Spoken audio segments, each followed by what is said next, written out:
Hey everybody, this is Laith Marouf from Free Palestine TV. We are in Hotait Ali, right on the border of Lebanon and Syria.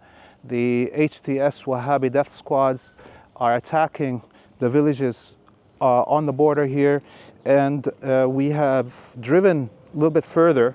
We saw a gathering of the Lebanese military who are preparing to fight back the HTS. For the last 24 hours, the local tribes have been fighting by themselves.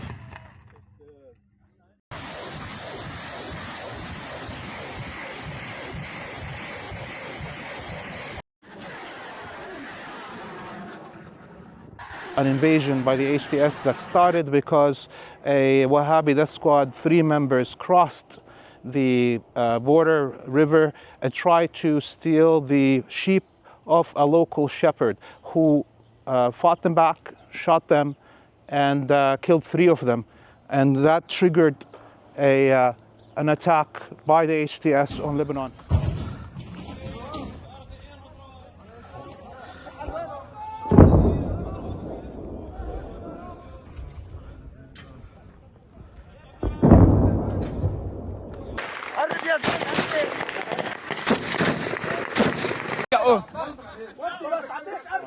We can hear drones. We can hear drones over us. Yes, definitely there is HTS drones flying.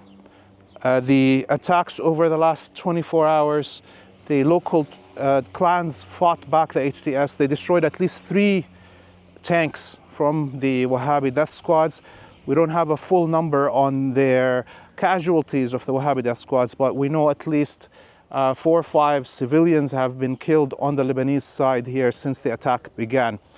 This comes at the same time as there's a coordinated attack in the south of Lebanon by the Israelis on frontline villages. We saw attacks on Kafar Kila and Yaron. At least those villages, there was attacks on the temporary prefabricated structures that the locals have set up to be able to stay in their villages because all the homes are destroyed. One of those prefabricated structures was a coffee shop and a bakery that was feeding the people in Kafar Kala. Now it's destroyed. There's multiple martyrs and injured in the area. The bigger picture, this is all happening as the Zionists restart the genocide in Gaza. An attack since the morning has killed 360 at least Palestinians in the Gaza Strip.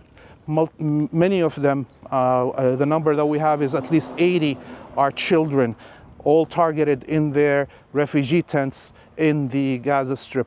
This is the bigger picture of the attacks on Lebanon, the attacks on Gaza, and of course the attacks on Yemen by the United States, and the response of Yemen by attacking multiple aircraft carriers in the Red Sea, in the Arabian Sea, in the Indian Ocean.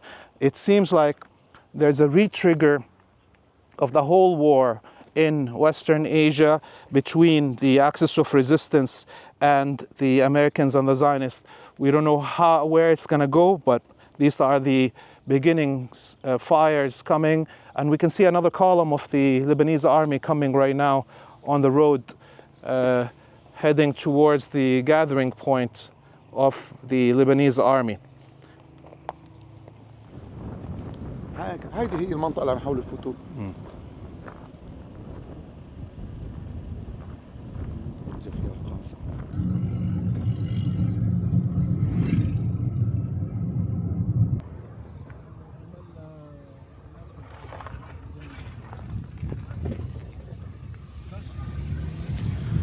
Behind me exactly is Al-Qasr, one of the last frontier villages on the side of the bottom of Mount Lebanon before the borders with Syria.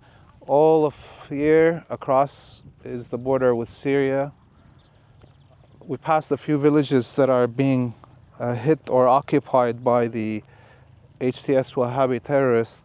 We saw some homes being set on fire after they were occupied and looted by these Wahhabi death squads. And we saw increasing military deployments of the Lebanese military, but outside those villages that are being attacked up until now is the local clans and tribes that are fighting this war.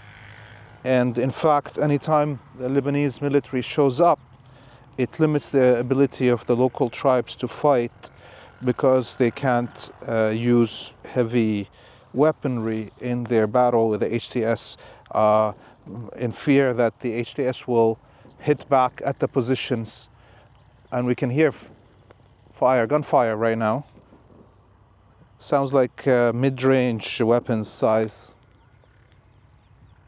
What could be considered anti-aircraft little machine guns that HTS mounts on top of the pickup trucks and uses it to shoot on houses instead of aircrafts in the air. Thousands of the villagers already escaped. We saw people packing up and leaving to other parts of the Beqaa Valley or even to Beirut. HTS, the Wahhabi death squads, crossed into the village and are right now burning homes after they've looted them. The Lebanese military is stationed right outside the village, but is refusing to go in to defend the civilian homes.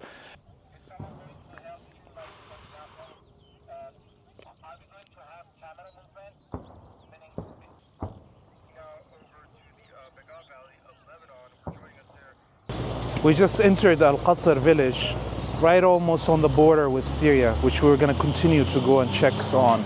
But as you can see, this is in the middle of the main road in Al-Qasr. A shell fell here last night, and you can see the damage across the area, even across the street. The businesses on the main street have been damaged. All their front glass has been broken.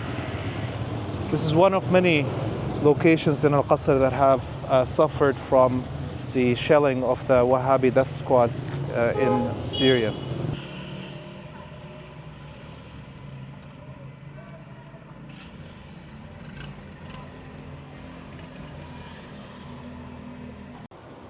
We are in the heart of Al-Qasr village. As you can see, there was a shell that fell in the front yard of this house. A elderly woman and her teenage son, 15-year-old, were martyred here in the village of Al-Qasr because of the many shells that the Wahhabi death squads fired into the heart of the village yesterday.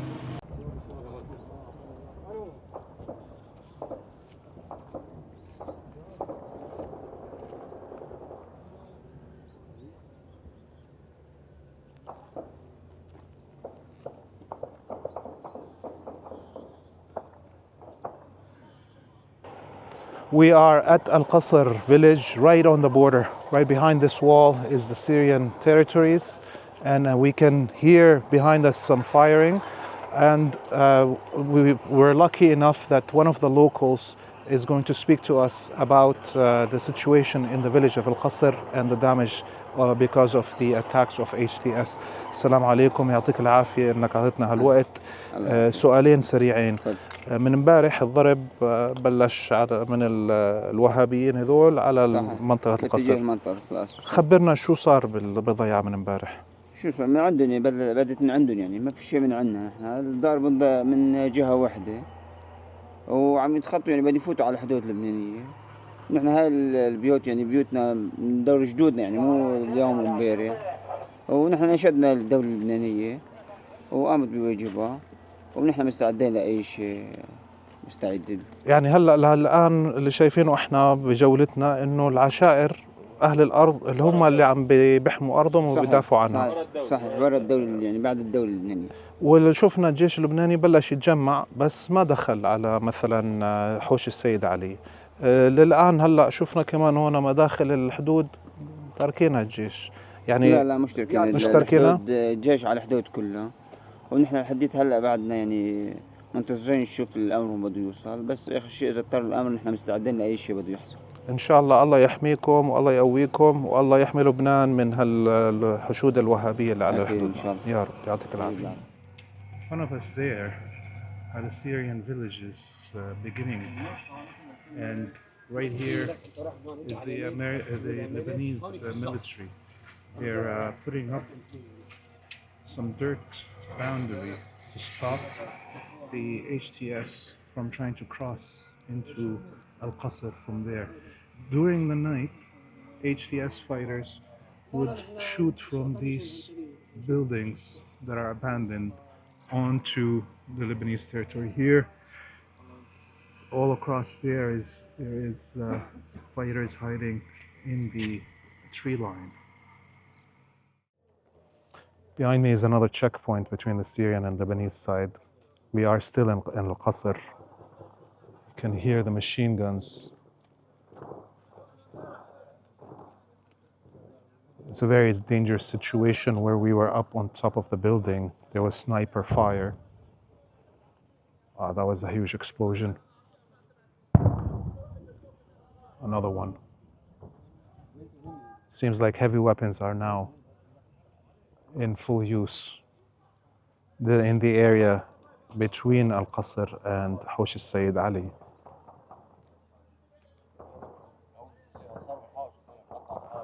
We did our tour, me and Hadi Hotait. Go to our website, freepalestine.video, donate, share all the content on our social media, follow us on all of those. We will continue trying to cover the situation in the north of Lebanon, in the south of Lebanon, as the combined attack from HTS and the Israelis escalates. Until we meet you next time, we bid you all a free Palestine.